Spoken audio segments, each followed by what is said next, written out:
Well, good afternoon or good late afternoon, everybody. My name is Dara Smith, and I am the Executive Director for Haven House Inc. You have tuned into another segment of Truth to Power, and I am so excited as we're doing a special edition for Domestic Violence Awareness Month. So make sure you get to a comfortable, quiet place. Get your popcorn, get your chips, get you something to drink, put your PJs on. Well, it's probably too early to put your PJs on, but just get comfortable. Make sure that you share this information because you never know. There's somebody out there that needs to hear this information. And guys, we want to encourage you all to just make sure that you put your comments in the box. There's going to be a lot of good information that's being shared today, and we want to hear from you. But before we get started, just want to give you a little bit of information and then also talk about domestic violence because, like I said, this is Domestic Violence Awareness Month. So just want to give you some statistics as well. So as I said, my name is Dara Smith, and I'm the Executive Director for Haven House Inc. We are a 24-hour emergency shelter. We provide services such as we have a 24-hour crisis line. We provide safety planning, crisis intervention, advocacy. We provide residential services. So everything that you would need for everyday, the person would need for everyday living. We provide non-residential services. So we have court advocacy.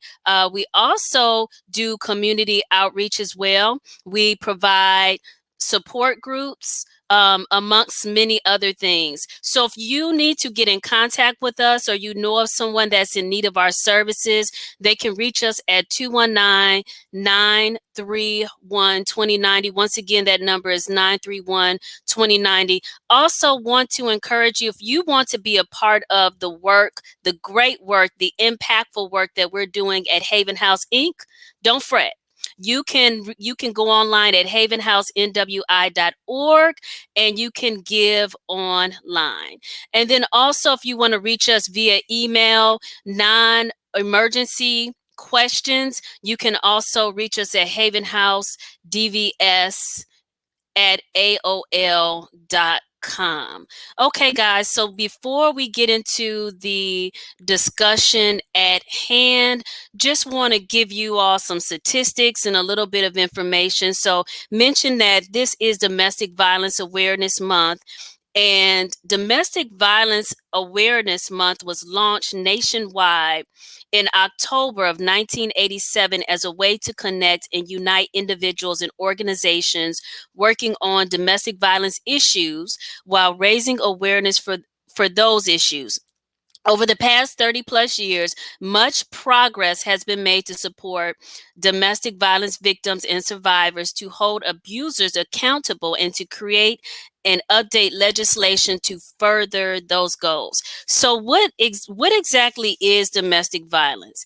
And I'm just going to give you all just a short definition of what domestic violence is. And that simply is violent or aggressive behavior within the home, typically involving the violent abuse of a spouse or a partner. So there are many different forms of domestic violence, as many of you may know. So domestic violence is not just physical, but it can also be emotional, it can be financial, and it can be psychological as well.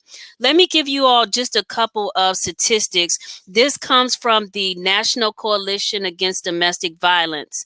And let me give you the national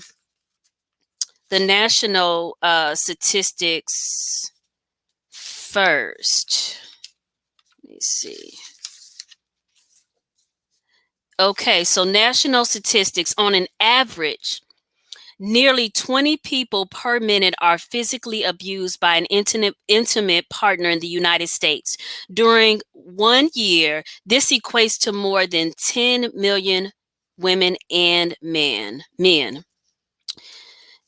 1 in 4 women and 1 in 9 men experience severe intimate partner physical violence. Intimate partner contact, sexual violence, and or intimate partner stalking with impacts such as injury, fearfulness, post-traumatic stress disorder, use of victim services, um, contraction of sexually transmitted diseases, etc. 1 in 4 women and 1 in 7 men have been victims of severe physical abuse. For example, beating, burning, strangling by an intimate partner within their lifetime. 1 in 7 women and 1 in 18 men have been stalked by an intimate partner during their lifetime to the point in which they felt very fearful or believed that they or someone close to them would be harmed or killed. On a typical day, there are more than 20,000 phone calls placed to domestic violence hotlines nationwide. 19% of domestic violence involves a weapon. Only 34% of people who are injured by intimate partners receive medical care for their injuries. Now, I just want to give you all just some quick statistics from the state of Indiana. And this comes from the website of the National Coalition Against Domestic Violence. 42.5% of Indiana women and 27.9% of Indiana men experience intimate partner physical violence, intimate partner sexual violence, and intimate partner stalking in their lifetime. Over half of domestic violence homicides in Indiana are committed with a gun. As of December 31st, 2019, Indiana has submitted 10,652 domestic violence misdemeanor and 2 active protective orders to the NICS index. In between 2016 and 2015, there were 56,203 active protective orders in the National Crime Information Center for Indiana. And I have 2 more for you. 1 in 3 women and 1 in 4 men in the United States have experienced some form of physical violence by an intimate partner. On a typical day, local domestic violence hotlines receive approximately 19,159 calls on an average of approximately 13 calls every minute. So now at this time, I'm going to join in on the broadcast with us, Miss Namia Cooper Miller. Hi, Dara. How are you? Good. Thank you so much for joining us today. So please, anything you want to say to the folks out there that's tuned in? Oh, you know what? Well, one, for you and the work that you do with Northwest Indiana Haven House, I just want to thank you for one, just always thinking of me, always thinking of GAC Delta Sigma Theta and the work that we do and partner with you.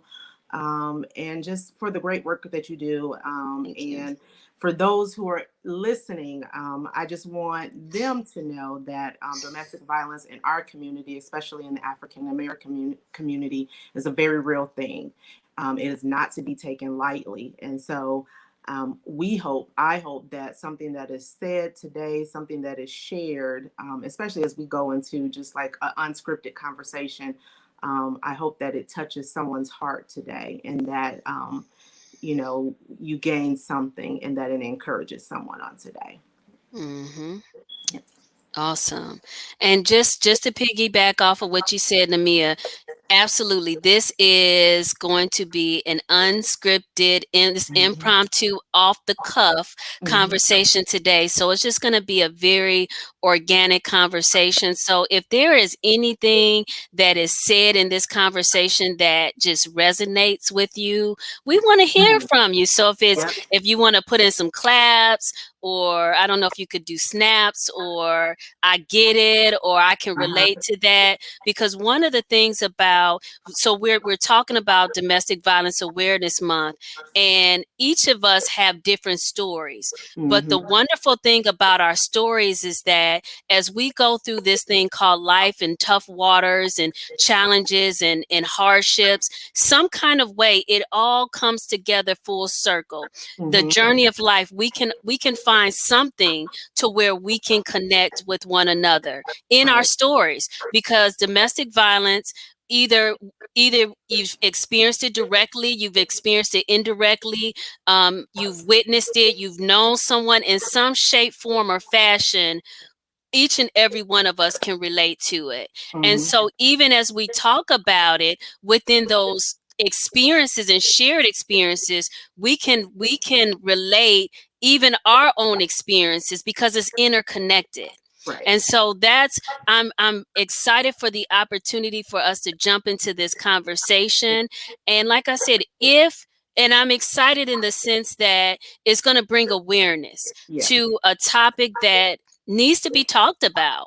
And so, as I said, if there's something as you're listening in or you have some questions, please feel free to put your comments in the box. So I'm gonna go ahead and get started. Yeah. And the first thing that I want to talk about is I read something online, and I would love, Namia, to get your thoughts on this. And it says, and it talked about the number of times that a survivor that was in a domestic violence situation, the number of times that they go back.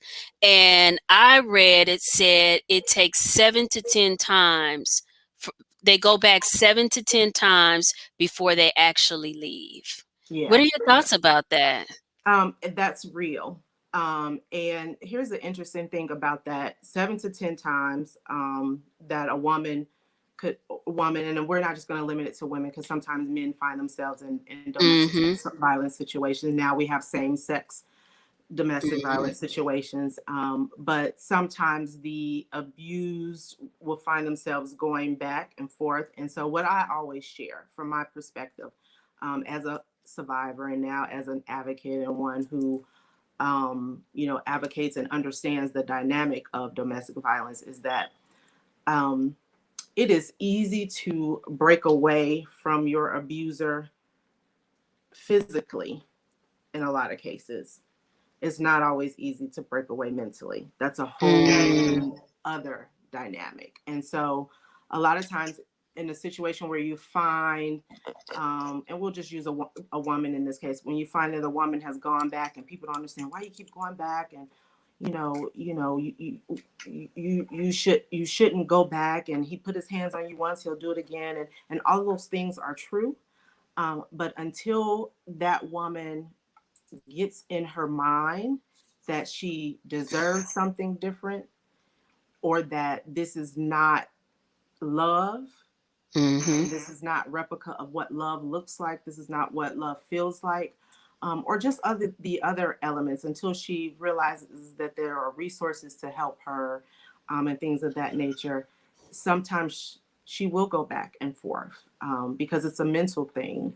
It's not just physical abuse. A lot of times it comes with the mental and the emotional abuse, and that is just as tough to break away than the physical abuse part. If an abusive situation started off physically, then it would probably have been a little bit easier to get away from the situation. So, if, for example, for me, in my situation, being a survivor, or having gone through the experience, if my situation had started off from the very beginning being abusive, then I would have left like that from the very beginning, because I would have known that this is not something that I want to go through. This is not right for me.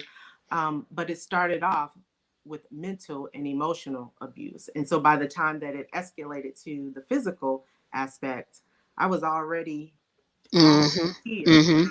I was already battling here in my heart and in my head. And so, a woman will likely go back several times before she finally works up the courage, or she, you know, overcomes the fear or overcomes what it takes mentally to bring herself out of that situation. And so it is a horrible thing to hear anyone say, I don't know why she keeps going back, or why doesn't she just leave? Because most times in those situations she doesn't even know why she stays. She hasn't really grasped for herself. She thinks she loves that person.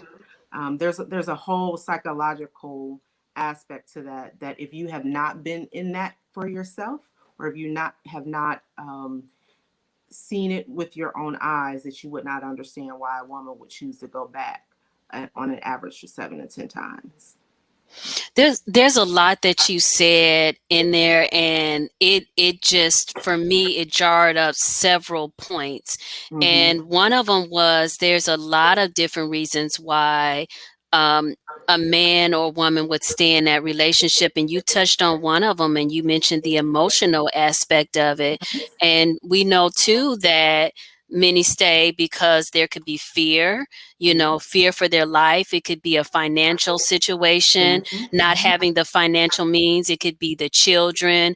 And so that's one of the things, in bringing awareness to anyone that knows someone that is experiencing or in a domestic violence situation, is to be just to be a listener, to be there for that person, to give them the resources, to, like I said, be a listening ear, but not to say, well, why are you staying? Because there are many reasons why Yeah. someone stays. Mm-hmm. And then there was something else that you talked about. So it was the different forms why they stay, but then there was some other things that you had mentioned. I should have wrote it down as you were going over it, but I'm sure it'll come back to me a little bit later.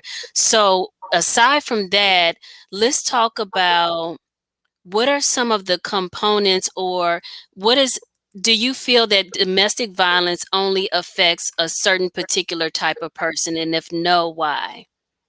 Oh, absolutely not. I mean, if you look at studies and statistics, domestic violence does not have a face. It doesn't have a race.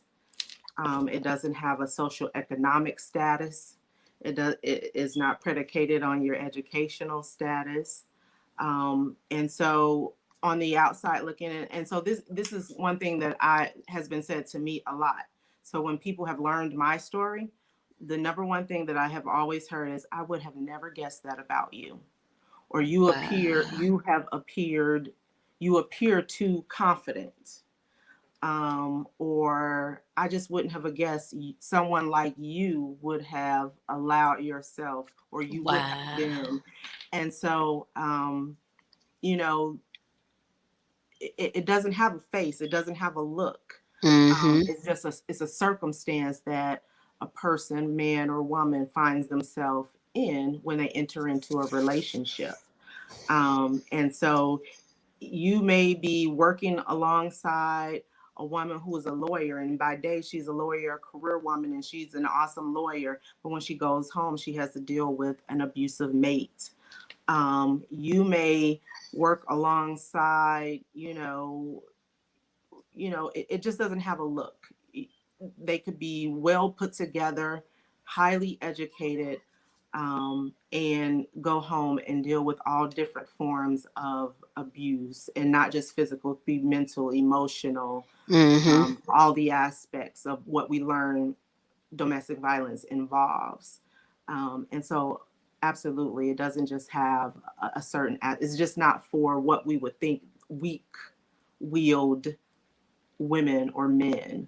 It's not just for individuals who we would consider who don't speak up or who are not tough. Mm-hmm. Um, Anyone can find themselves in a situation, you know, by entering into just the wrong relationship. Mm-hmm. Yeah. That's so true. And once again, it's like you're hitting on so many great points. And one of the things that came to mind in what you were saying was, so I have, for those that tuned in, I work with Haven House, and I have the great opportunity to work with, or not work with, but to serve women, women and children, and we also service men in domestic violence situation as well. But I have to tell you that these individuals are some of the strongest people that I have met in my life. Yes. And one of the things that I do, that I have told our residents is, of course, they are the best experts in their own lives.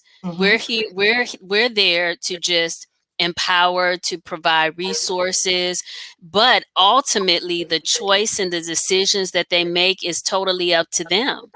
And I can tell you that there are on so many occasions that I am inspired by the resiliency of those individuals, because in the midst of it makes me think about something that my Uncle Kenneth would say, and he would say that we get knocked down, right? But the most important thing is when you get knocked down is you get back up. That's right. And to see in the midst of their challenges and obstacles, they don't let that stop them. Right. If it's, I got to get employment, I have to get childcare, I want to go to school, I got to find housing. You know, I've seen some amazing experiences or situations where individuals that they were relentless in the pursuit of making sure that they accomplished and did whatever they needed to do. And so for me, in my experience, I would say they're some of the most strongest people, individuals that I have ever met. And I also would tell them, because we're there to provide the service and to help, but quite honestly, it's a mutual thing. Just like we're pouring into them, to see their courage and to see their drive, it encourages us. You know, it's one thing, and I don't want to get off into a tangent, but it's something that my mom would say. She said, you never know what someone is going through behind closed doors. That's right. And, you know, and it's like you can see a person and they could look like they got it all together and life is great, but you never know. And just by you telling that person good morning or saying hello or giving them a smile, that is everything. And so we're here for one another. We're here to encourage one another. And so I loved what you said, the examples that you gave, you know, in terms of you're a survivor, you know, you're thriving, you're a survivor. And so that, I think, maybe, I don't know if there's a lot of misconceptions, or people might think, because like you said, they mentioned to you, oh, well, you know, I would never think that you've gone through that. And it takes to be able to go through, and if you want to share some of how you gain strength in the midst of that, I would love that. But they are some of the strongest people, individuals that I have ever met. And it's a process. Let me tell you, I went through, it was a discovery, right? It was, you know, it was just a process of discovering whose I am, one, and who I am, right? And so it's not something that happens overnight, because you got to heal through what you've been through, and then you have to discover, once you heal, and it's a day by day. It doesn't happen overnight, the healing process, once you have experienced such abuse.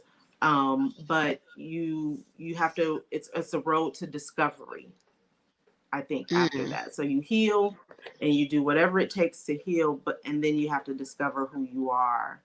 And sometimes that's a cycle, right? Ooh. You know, right? And the discovery happens at different seasons in our lives, depending on what season you're in. So that's good. So you said something, and you said you have to rediscover. So let's talk about that for a minute. I just want to park there for a moment. And I'm curious, for those that are tuned in, if this is something that you can relate to. But, well, two things. Because like I said, there's so many things as you're talking, it's just jarring up thoughts for me. But there was one thing you mentioned, and you said that when you were in a relationship and you got in a relationship, how the relationship presented itself a certain way. And had you known, you wouldn't have continued on in that relationship, but your heart was invested in it. Mm-hmm. So my question is, and let's talk about that, losing Mm-hmm. ourselves, Yeah. because in general, how many people have found themselves, you're super focused, you're taking on the world, there's no limits, you're on your business, it's like I'm going to do XYZ, I'm super focused, and then you get into this relationship, and then you start losing yourself, you start all these goals and ambitions that you Mm-hmm. have, you put that to the wayside, and now it's all about this person and you can't focus, and then by the time you look up, it's like what in the heck happened? Yeah. And Yeah. so it's like you done lost yourself. You're trying to get yourself back together, pick Yeah. yourself back up. I always like to say this saying is the comeback is better than the setback. So Listen. let's Come on. talk about Yeah. losing ourselves and how do we get back on track? Yeah. Yeah. So in my particular situation, and listen, I have lost myself on several occasions. So it wasn't just in what I would say just the abusive situation. I have had to rediscover myself, I think. And that's why I said sometimes it's seasonal, right? So my Mhm. abusive situation, that was one season of my life. And so for that season, in losing myself, like you said, the relationship presented itself as it was overwhelming. It was love. It was Mhm. overwhelming love, and it was all this attention, and you know and I thought, this is it, this is what I want. He's showering me with all this love, and then you look up, and a year later, you're walking on eggshells, and you don't even recognize Mhm. the person that you're laying next to, and very well you feel like you're laying next to the devil. And that's Mm. how, literally, that's how I felt, like I was laying next to Satan. And eventually the abuse did escalate, to a point where I could have lost my life. And I experienced all kinds of different kinds of abuse in that relationship. It was not just physical, it was mental, it was sexual. I've had a gun pulled out on me, everything. Wow. I've been within a minute of losing my life. And so, yeah, you wake up one day and you think, how did I get here? And so thank God, eventually I did get out of the relationship. And it took a while. It's like I said, it took a while I got out of the relationship, but it took maybe a year and a half for me to mentally break away from the relationship, because I still experienced the stalking and showing up Oh wow. at my job. I would come out and he's sitting at the in the car next to my car. It was just a mess. It was just a horrible season of my life. And so when that relationship was finally dead, um, I had to go through healing, right? And so, but I had to recognize that I had to heal, and there's an acronym that I have for that. Is HER. And so I had to heal, and I had to recognize that I had to heal. And when we go through the process of healing, sometimes you go on your spiritual journey. Sometimes you have to seek therapy, and there's no shame in seeking Mhm. therapy, especially for us as Right. Black folks, especially for us as Black women. Mhm. Sometimes you got to go seek out and sit on somebody's chair and just talk it out. And that's the Mhm. way you're going to get all of that out of you. I wish I would have done that. My route for healing was, I went the spiritual route. I immersed myself in God. I immersed myself in church. But I did that. So that was part of my healing, my growth. And then I evolved. That's the E part of that. And evaluated myself. And I think I talked about this at one point. There was a point in time that, how you go out with your girlfriends and y'all go to the bathroom and everybody's in the mirror and they're prissy, and there Mhm. was a time I couldn't even do that. I would Wow. go out with my friends, and I couldn't even look at myself in the mirror, because I didn't like who I saw in the mirror. Mhm. And so in that part of healing, you have to you heal, you get, and sometimes all these kind of mesh together. You heal, you evolve, you start to pursue those things that help you to get to a better place mentally and physically and emotionally. And so for me, that was a combination of spirituality and pursuing God with passion. Um, that was a combination of pursuing my purpose. That was a combination of getting myself together physically so that I could feel good about myself. So I started to get into working out and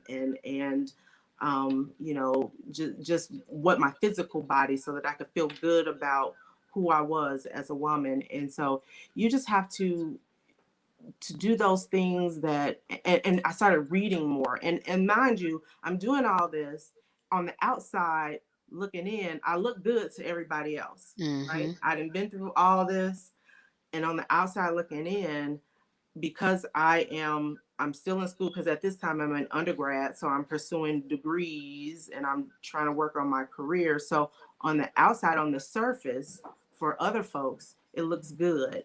Mm-hmm. But on the inside, I was all jacked up. And so, I just started to pursue those things that would help me to fulfill purpose in life. And then, you get to a point in life that you have to, re- again, you have to remember who you are and whose you are. And you have to Mm-hmm. reevaluate. And sometimes you have to go through that cycle again and again, because healing is a process. You don't just heal and it stops right there. Sometimes you Mm-hmm. got to heal over and over again until you have completely filtered out all the residue of those experiences, or what got you into that dark place, until Mm-hmm. you get to a place where you can say, okay, I'm good, I'm better, I'm smiling, I feel good about who I am. I'm living in my purpose, I'm shining, I'm smiling, I'm going to take my selfies, I feel good about who I am as a woman, or who I am as a person. So it's a journey. It's a journey. So everything that you just mentioned, would you say that that was a part of how you were able to get your spark back? Yeah, yeah, yeah. Okay. It was, um, and we talked about this before too. I feel like it's seasonal, right? And Mm. so that was my season in my 20s, my early 20s. So I went through that whole healing process and discovery and evolving and pursuing my passion and learning who I was as a woman. But then I hit my 30s, and I feel like I had to go through that again because I lost my Wow. spark again, Okay. right? So I went through that, and then it's like I hit my 30s, and I went into a dark depression. And again, it was a silent depression, so nobody knew. My family didn't know, my friends didn't know. On the outside looking in, I'm fine, I'm doing good, I'm doing well, but I'm silently suffering because I'm going through this dark depression. Wow. Um, and there was a point in my life, in my 30s, my mid 30s, I feel like I lost that spark again. And the only one person that ever said anything to me was a coworker. And one day she came into my office and she closed the door and she said, I just want to ask you, is everything okay? Because you have not been yourself for quite some time. And I probably have been stuck in this depression for maybe a year. And Wow. it was a depression, and I can remember clear as day. They were doing some construction. I worked on a campus, Indiana University, in Indianapolis, and you know how the sun is shining, and I remember the sun was shining bright, but I felt like a cloud. This rain cloud was just over my head constantly. And that was the very same day she came into my coworker came into my office and she asked me, "You just have not been yourself for a very long time, and I just want to know if you're okay." Because on quite naturally, I'm a very jovial person. I'm always making jokes, cracking jokes. My Mm-hmm. friends and family can tell you, I'm the one that's making jokes all the time, and I just had not been that person for a while. And so then I found myself again going through that whole cycle of rediscovering myself and healing and evolving and trying to find myself, who I was at that period in my life. Mm-hmm. and getting my spark back again, Hmm.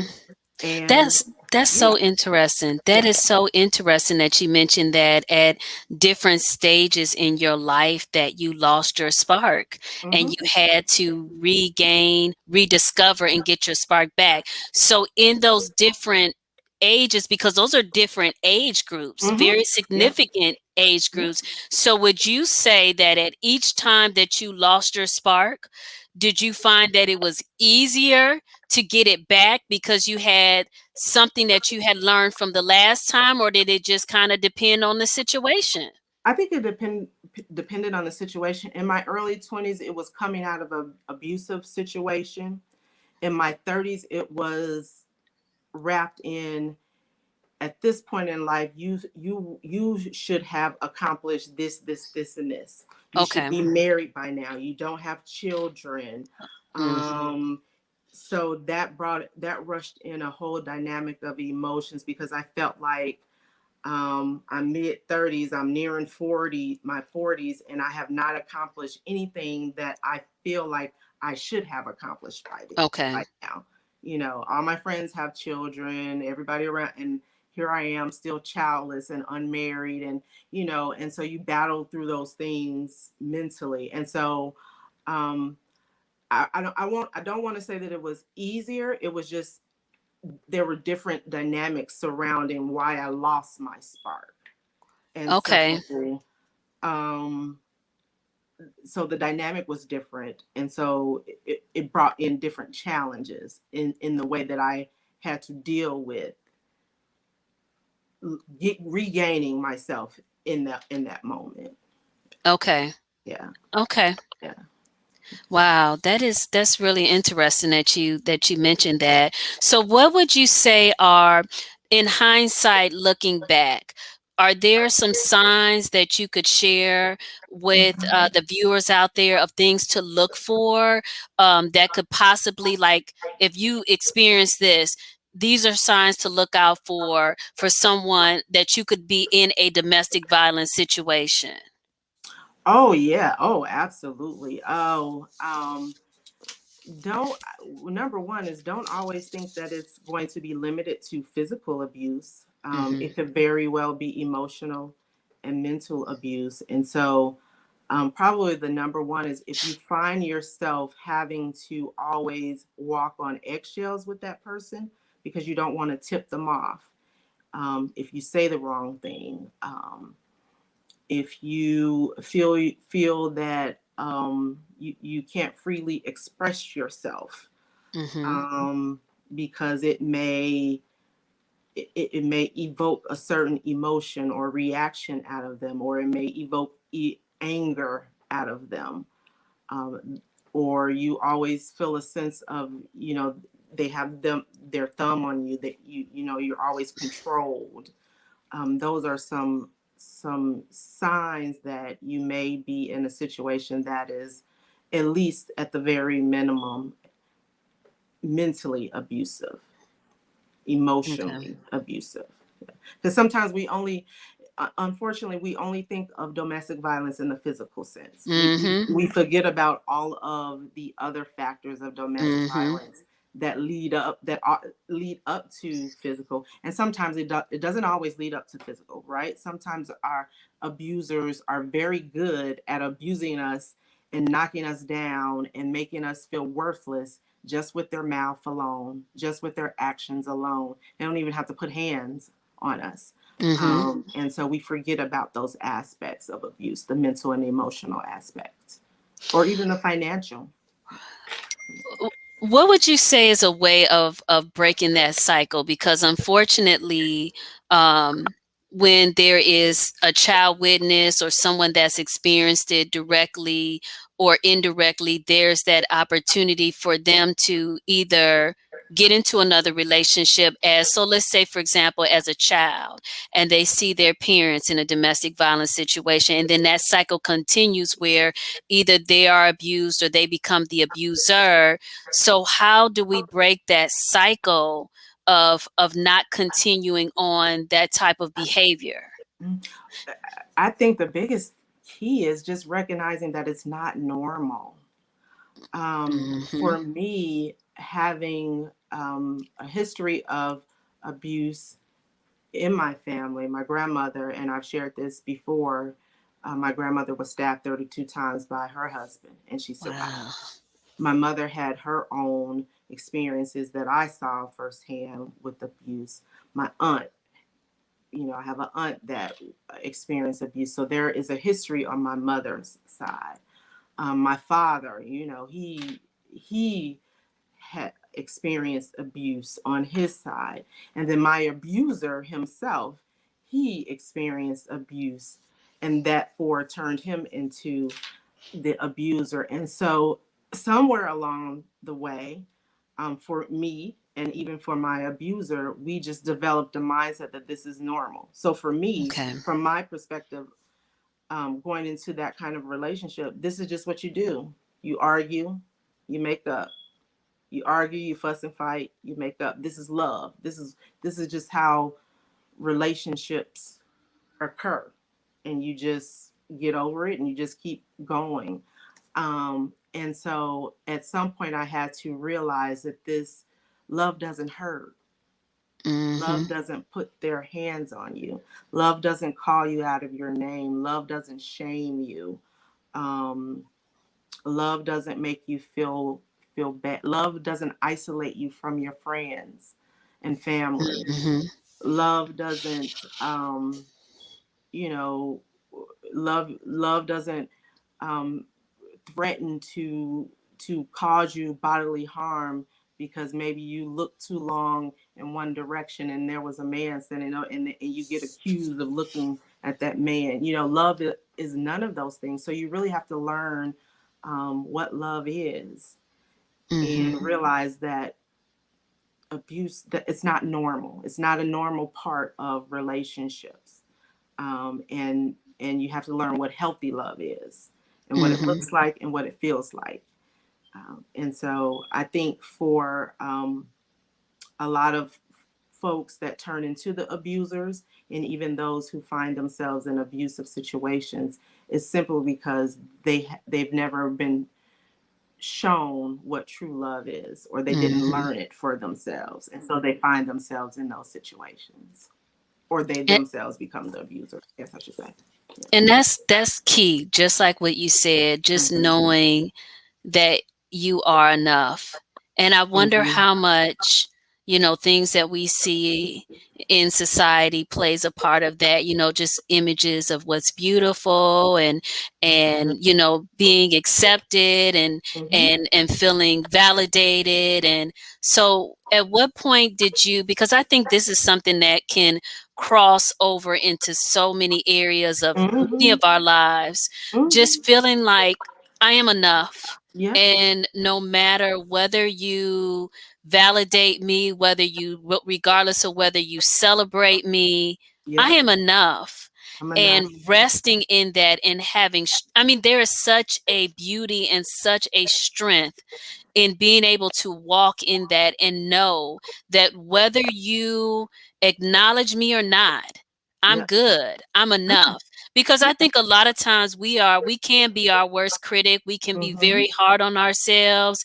And so where did it get to that point for you where you were like, I just love Namia? All my flaws, all my imperfections, I just love me and I'm enough. When did you, Mm-hmm. because you talked about different stages and journeys and how you lost your spark and then you had to get it back. But Mm-hmm. when did you say, you know what? I'm drawing the line in the sand and I'm standing flat footed and this is my journey. This is my life. And I'm taking it and I'm reclaiming. Okay, I can't shout right now. Let me hold it Come in. on now, But come on, because you're I'm gonna get me just shouting too. I'm taking my power back because the mental, I didn't Yeah, realize this, but the mental is everything. I remember I was it's talking to one of my everything. It's staff. the foundation of Yeah, it. I was Yeah. talking to one of my staff and she was talking about how the mental scars last longer than the physical because the physical will go away, but the mental, that stays with you. So when did you take your power back, Namia? You know what? To be honest, when I started speaking about it, Mm. I didn't get my power back until I was able to talk about my experiences, until I was able to get past the shame of having gone through the experience, until I was able to be real with myself and be real with others to say, yeah, I've been, somebody didn't put their hands on me. Yeah, I've experienced XYZ. It wasn't until I was able to find my voice, and Oh. I feel like I Whew. healed and I went through, but I don't feel like my healing in that regard was very complete until I found my voice and I started voicing what I had experienced in platforms like this, in Mm-hmm. doing talks and being courageous and not walking in that shame, and being able to look in the mirror and say, okay, I like what I see in that mirror. I'm kind of cute. I got, I like my smile, and yeah, I'm a little fluffy, but I still think I got it going on. And so it wasn't until I really just start speaking out and encouraging other women, encouraging young ladies, that this is not what love looks like. And you are so much more than that. It wasn't until I did that, I think, to be honest, to be really honest, that I feel like I found my glow. I found my spark. Oh man, that's awesome. Mhm. And I want to touch on something that I really feel like is going to help somebody that's tuning in. And unfortunately, the sad thing, but you said something that was so true. And you talked about the shame that you felt. And Mhm. I want you to really speak on that because it was something that happened to you that you did not deserve, that you Mhm. didn't do anything wrong. But Mhm. why did you feel shame about it? I felt shameful because I allowed myself to get into that situation. I I felt shameful because I made a bad choice. It was my mistake. It was my past. It just going through such an experience, not wanting to admit that that was part of my story, Hmm. um, and um, yeah, just being covered in the shame of it all, just not wanting to admit that I didn't recognize the signs straight off. Hmm. Yeah, Hmm. yeah, Hmm. yeah, Wow. yeah. Oh, my goodness. My goodness. Thank you. Thank you so much, Namia, for just being so bold and being so courageous. And I don't have any other comments or things to discuss. Is there anything that you want to just close up by saying? Yeah, I think I want to go back and just kind of reiterate, just the process, the Okay. process of finding your spark. And you mentioned earlier that this could cross over to so many different, aspects of our lives. It Yep. doesn't necessarily have to be just limited to domestic violence situations. So many times we lose our spark for so many different reasons.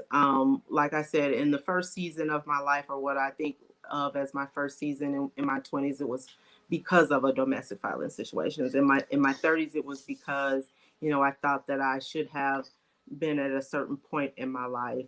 Now I find myself middle age, or what we say in the HR, where I'm of a protected class, and I'm a new wife, I'm a newlywed, and I'm learning how to be a wife, and I've taken on my husband's children, and so you have to learn life in that season, and so you can lose your spark at any point in life. And so that this is my journey, right? And so for the Hmm. next woman, she may have lost her spark because she is a divorcee, Hmm.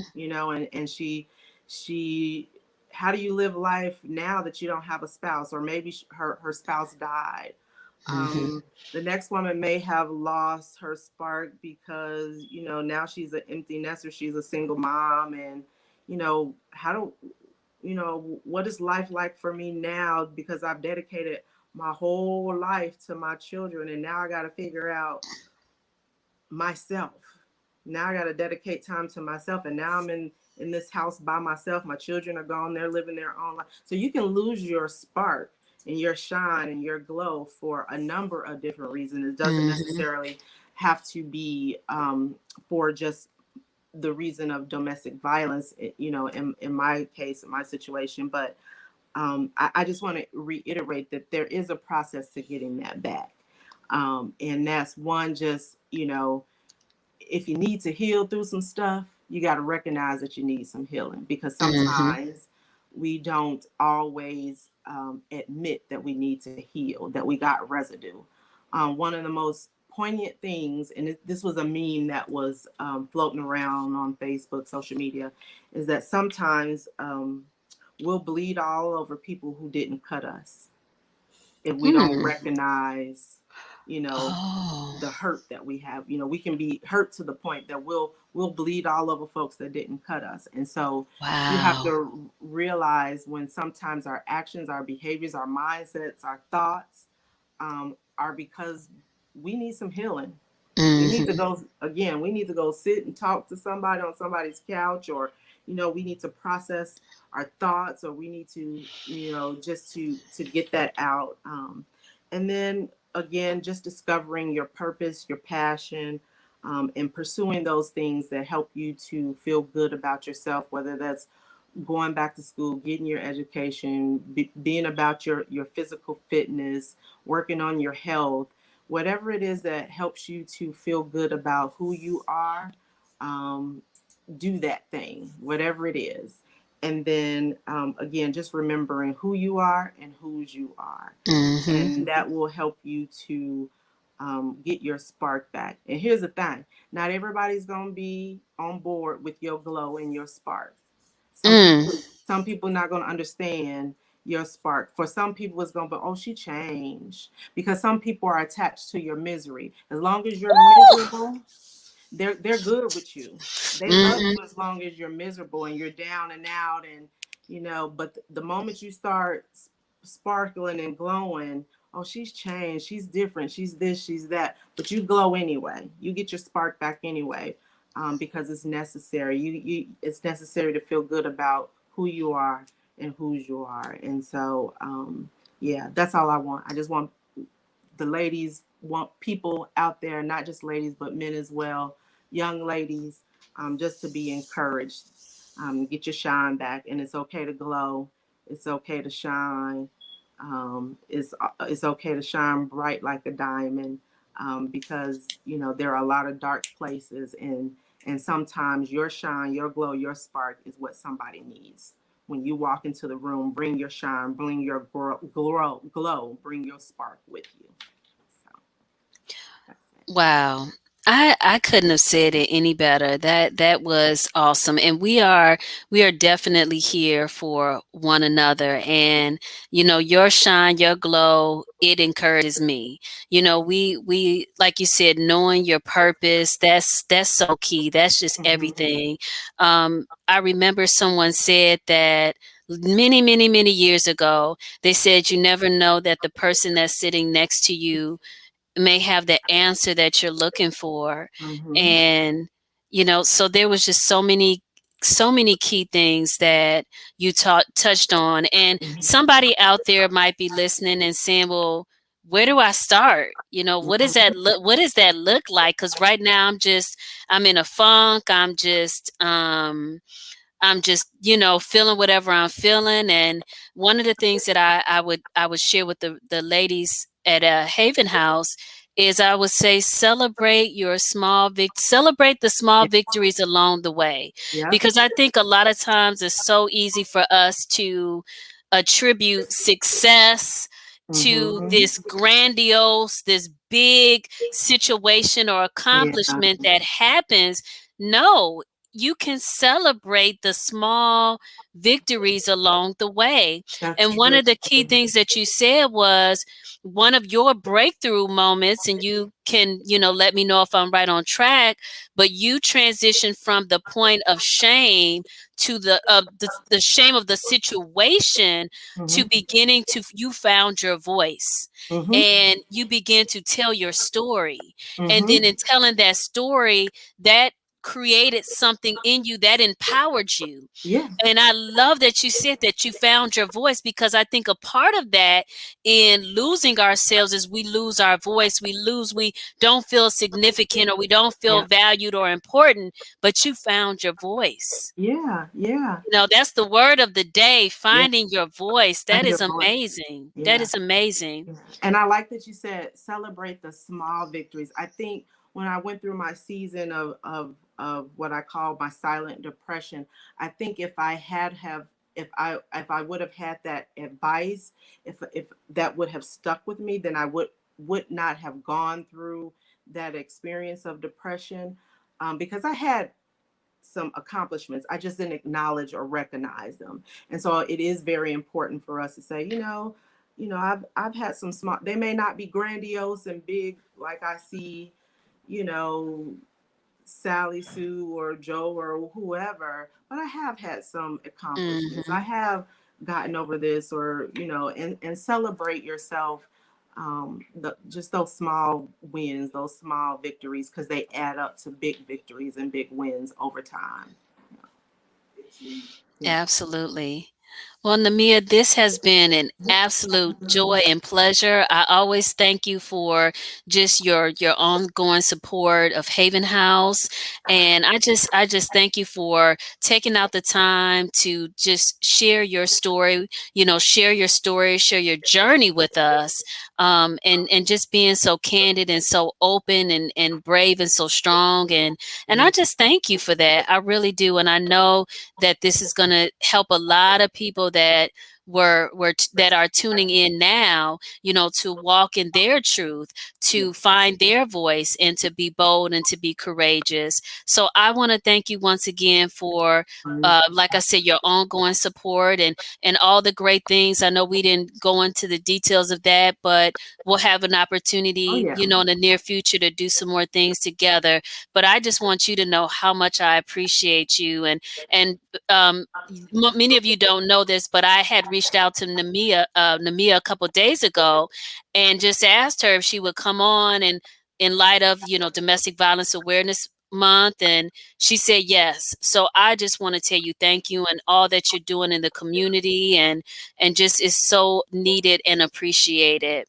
Well, And so just thank thank you. you for having me. And again, I look forward to doing future things with you, individually, and of course, you know what organization that I represent, and we are Yeah, always going to support the Haven House, and we look forward as an organization, Gary Alumni Chapter of Delta Sigma Theta, of doing future things and partnering with you. We appreciate the work that you are doing, and just all that you have done, in the community, and we will just continue on the advocacy road together. absolutely, absolutely. So for those that may have tuned in a little bit later, my name is Doris Smith, and I'm the Executive Director for Haven House, Inc. And joining me is Miss Namia Cooper Miller. And this is another segment of the Truth to Power broadcast. We did a special exclusive segment for Domestic Violence Awareness Month. And the title of today's broadcast is Getting My Spark Back. So the good thing, the luxury of technology is you can always hit replay. So if Mm. you tuned in a little bit later, you have the opportunity to watch it in its full entirety. I would also encourage you to please share this information, because like I said earlier, you never know. There might be some nuggets of information, even if it's just one takeaway that you get from this, or someone else that you send it to, that can change their life. And so I want to encourage you to do that. If you yourself, or you know of somebody that's in need of our services at Haven House, we have a crisis worker available 24 hours a day. You can reach us at 219-931-2090, 219-931-2090. $1.90. Also, we are always looking for anyone that wants to give to support the work at Haven House Inc. No amount is too small. Any amount is definitely welcome. You can actually give online at havenhousenwi.org, or you can send a check payable to Haven House Inc. to P.O. Box 508, Hammond, Indiana 46325. Once again, that's P.O. Box 508, Hammond, Indiana 46325. So we want to get your comments, get your feedback about today's broadcast. There was anything that we said that resonated, that really was helpful, we would love to hear that. We'd like to get your feedback, and please make sure you share this broadcast. And my final words, and Namia, if you don't have anything else to say, I'll close with my final words. So once again, I want to thank you so much for coming on, Namia, for an opportunity for Domestic Violence Awareness Month, for us to shed some light on some things, awareness, and share information. And just thank you so much.